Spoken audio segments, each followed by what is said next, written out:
नमस्कार साथियों, मैं हूं आपका दोस्त आशु। आप देख रहे हैं आपका अपना यूट्यूब चैनल XYZ सबको। दोस्तों, आज हमारे साथ में मौजूद हैं गरीबों के हितों में काम करने वाले बीजेपी के जाने माने कृष्णानगर विधानसभा से पूर्व विधायक डॉक्टर अनिल गोयल जी। तो सबसे पहले डॉक्टर अनिल गोयल जी, आपका बहुत बहुत स्वागत है हमारे चैनल पर।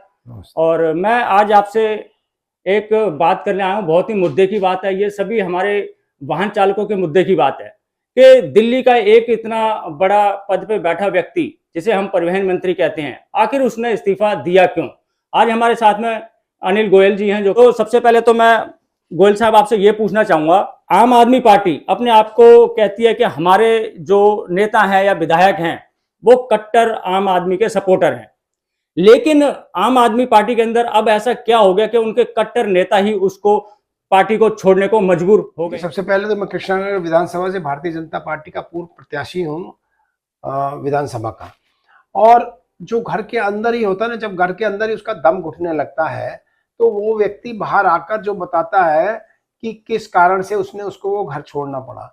आज कैलाश गहलोत जी जो माने जाते थे कि अरविंद केजरीवाल जी के सबसे मजबूत साथी हैं, जो सबसे विश्वसनीय साथी हैं। आप बसेस पर भी देखते थे कैलाश गहलोत जी एक तरफ, अरविंद केजरीवाल जी एक तरफ फोटो लगते थे। अगर उनको वहां से छोड़ना पड़ा और उन्होंने अपने एक लेटर लिखा, उसमें क्या लिखा है कि ये पार्टी अपने मूल सिद्धांतों से भटक गई है, ये आम आदमी पार्टी आम आदमियों की तरह नहीं सोचती है। उन्होंने कहा शीश महल जैसे मुद्दे पर जिसमें 45 करोड़ से ज्यादा लगे, और वो पार्टी के नेता जो केजरीवाल साहब कहते थे हम सिक्योरिटी नहीं लेंगे, हम बंगला नहीं लेंगे, गाड़ी नहीं लेंगे, वो झूठे वादे साबित हुए, इससे वो निराश हुए। इसके अलावा उन्होंने ये भी कहा कि ये पार्टी हमेशा आंदोलनात्मक भूमिका में रहती है, पॉलिटिकल एजेंडा पार्टी चलाती है। जब आप सरकार में होते हो तो सरकार की तरह बिहेव करना चाहिए, वो नहीं करते, वो सिर्फ केंद्र सरकार से लड़ते रहते हैं। ये उन्होंने अपने उस लेटर में लिखा। बिल्कुल बिल्कुल। उन्होंने ये भी लिखा कि आप यमुना के सफाई के वादे करते रहते थे, वो भी कुछ नहीं हुआ। तो इस प्रकार से उन्होंने पार्टी की जो मूल उद्देश्य थे वो भटकना लगाया। पार्टी अपने मूल उद्देश्यों से भटककर आम आदमी पार्टी आम लोगों के काम बिल्कुल करना बंद कर दिया, और वो भी एक वीआईपी कल्चर, वहां उससे बुरी वीआईपी कल्चर जो और पार्टियों में थी, उससे बुरी वीआईपी कल्चर इन्होंने कर दी कि सब टॉयलेट की सीट भी 10-12 लाख में आ रही है, पर्दे भी 10-10 लाख के आ रहे हैं। तो इससे उन निराश होकर, इससे फ्रस्ट्रेट होकर कैलाश गहलोत जी ने पार्टी छोड़ी। और मैं स्वागत करना चाहता हूं, आज उन्होंने भारतीय जनता पार्टी ज्वाइन की, और जिसका मूल उद्देश्य भारतीय जनता पार्टी का सेवा ही संगठन है और मूल्य आधारित राजनीति जिसकी नीति है। आज की डेट में दिल्ली में वो पानी को साफ नहीं कर पाए। यमुना से पानी आता है 70% दिल्ली के घरों में, वो नहीं है, कैसे करेंगे आप? बिल्कुल बिल्कुल गोयल साहब, जैसा कि हमारे परिवहन मंत्री श्री कैलाश गहलोत जी ने कहा है कि हम जिन मुद्दों को लेकर आए थे वो पार्टी मुद्दों को पूरा नहीं कर पाई है, चाहे वो यमुना की सफाई हो, चाहे अन्य जो सुविधाएं वो हम जनता को नहीं दे पाए हैं। इसी से वो निराश होकर उन्होंने पार्टी छोड़ी है। लेकिन कहीं ना कहीं मैं कहूंगा केजरीवाल की तरफ से भी एक बयान आता है कि इनके ऊपर कुछ मुकदमे लग गए थे, ईडी के, इनकम टैक्स के कुछ छापे आपे पड़े थे, वहां पे कुछ रकम भी जब्त हुई थी। उसके डर के मारे के कहीं मेरे ऊपर कार्रवाई ना हो जाए, कहीं मुझे जेल में ना भेज दिया जाए, कहीं उसके डर के मारे तो उन्होंने पार्टी नहीं छोड़ी है। देखिए, तो केजरीवाल जी का अगर आप जानते हैं, उनकी राजनीति उठाकर देख लीजिए, वो आरोप लगाने में माहिर है। उसको कहते हैं अंग्रेजी में शूट एंड स्कूट, आरोप लगाओ और भाग जाओ, उसका कोई प्रूफ नहीं होगा। उन्होंने कहा ईडी के कारण गए, इसके कारण, इसका कोई प्रूफ है उनके पास? नहीं होगा। मैं आपके दावे के साथ, चैलेंज के साथ कहता हूं कि इनके पास कोई प्रूफ हो तो दिखाएं कि साहब ईडी के डर के साथ कैलाश गहलोत जी गए, इसके डर के कारण गए। अपनी नाकामियां छिपाने के लिए इनका सबसे बढ़िया तरीका है कि उस पर दूसरे पर आरोप लगाओ। लेकिन इनको यह नहीं पता कि जब आसमान की तरफ थूकता है आदमी तो खुद पर गिरता है। इनको अब ये धीरे धीरे समझ में आने लगा होगा, और बाकी काम जनता जनवरी फरवरी चुनावों में कर देगी। जब इनको बेदखल करेगी तो मैं जानता हूं कि इनकी पार्टी निश्चित रूप से ये टूटने वाली पार्टी है। अच्छा, लोग नहीं रहने वाले। अच्छा, एक सवाल मैं पूछना ये चाहूंगा, देखिए परिवहन विभाग दिल्ली का जिस तरीके से आप देख रहे होंगे, परिवहन व्यवस्था कितनी एक घटिया स्थिति पे पहुंच गई है, बिल्कुल चरमरा गई है। न जाने कहां कहां से प्राइवेट नंबर की गाड़ियां हैं, अवैध गाड़ियां हैं, वो चल रही हैं। जाम ट्रैफिक इतना हो गया है, उसकी वजह से आप देख रहे हैं पोल्यूशन आज कितना ज्यादा बढ़ गया है। तो दिल्ली परिवहन विभाग हो या दिल्ली सरकार हो, दिल्ली के अंदर चल रहे अवैध वाहन, नॉन ट्रांसपोर्ट वाहनों पे जो नकेल कसनी चाहिए थे उसमें बिल्कुल फेल हो चुकी है, जिसकी वजह से आज चाहे वो ऑटो चालक हो, टैक्सी चालक हो, उनका रोजगार भी खत्म हो रहा है। दूसरा, जनता अपनी जान भी उन जनता की चली जाती है, क्योंकि दुर्घटनाएं होती हैं जब जाम लगता है, अवैध वाहन चलते हैं। तो इस पे क्या कहेंगे, दिल्ली सरकार क्यों नाकामयाब रही इस पे? देखिए, अवैध वाहन तभी चलते हैं जब वैध वाहन कम हो। वैध वाहन के लिए आपने 10,000 से ज्यादा बसेस होनी चाहिए थी। केंद्र सरकार ने आपको इलेक्ट्रिक बस दी, उसके बाद जो आपने बस लानी थी वो नहीं लाए। आप डीटीसी की जो बस है आज, जो डीजल से चलने वाली बस, जो 10 साल से ज्यादा एक्सपायरी वाली, वो बस चल रही है पोल्यूशन के कारण।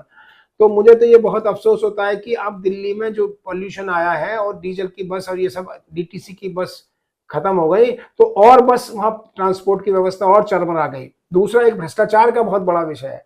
आपको कोई काम कराना हो, फिटनेस सेंटर हो या और जगह जितने भी आरटी सेंटर है, उसमें आप काम फ्री कराने के देख लो। मुझे चैलेंज देता हूँ केजरीवाल जी को, उनकी मुख्यमंत्री आतिशी जी को, जो अब परिवहन विभाग की देख रही है, अपने जाकर आरटी ऑफिस में और फिटनेस सेंटर्स में देखें कि कोई पैसे के बगैर काम हो जाएगा। एक आम आदमी की तरह जाके देखना, तो पैसे के बगैर काम हो जाएगा। तो भारतीय जनता पार्टी आप पर ये आरोप लगाना बंद कर देगी कि आप नाकाम हैं, आप भ्रष्टाचार और दलदल में फंसे हैं, और इसको बढ़ावा देने में काम आपका भी योगदान है, क्योंकि आप इस पर कोई कार्रवाई नहीं कर रहे। इसलिए ऐसा लगता है कि दिल्ली सरकार के भी मंत्रियों का इसमें हाथ है। बिल्कुल बिल्कुल, जैसे कि मैं हमेशा ड्राइवरों से मिलता रहता हूं, चाहे वो ऑटो टैक्सी चालक हो या फिर अन्य चालक हो, वो मुझसे हमेशा यही कहते हैं कि आशु भाई, जब भी हम फिटनेस कराने जाते हैं, परमिट रिन्यू कराने जाते हैं या फिर अन्य किसी भी प्रकार का कोई डॉक्यूमेंट का काम है वो कराने जाते हैं, तो बिना पैसे लिए हमारा वो काम नहीं होता है। तो ये दिल्ली परिवहन विभाग बिल्कुल विफल रहा है, ये चाहे दलाली रोकने में या फिर जिस प्रकार का भ्रष्टाचार है उसको रोकने में। और इनका देखिए, एडमिनिस्ट्रेशन की भी बात मैं करता हूँ। आप वो पूरा, चाहे ये परिवहन विभाग हो, हेल्थ विभाग हो या और विभाग हो, ये सारी की सारी सरकार एडहॉक और कॉन्ट्रैक्ट बेसिस पर चल रही है। आप मुझे बताओ कि आज हड़ताल पर है हमारे बिल्कुल डीटीसी वाले। हाँ, क्यों है भाई? परसों एक महिला वो खोला, अपने पुराने परिवहन मंत्री जी ने, वहां पर उन्होंने हड़ताल कर दी महिला डीटीसी, क्योंकि उनको वेतन नहीं मिल रहा। वेतन मिल रहा था एडहॉक और कॉन्ट्रैक्ट पे है, तो इनके भविष्य की चिंता कौन करेगा? तो जिस सरकार को ही इन्होंने एडहॉक बेसिस पे चलाया, वही नीचे तक चला।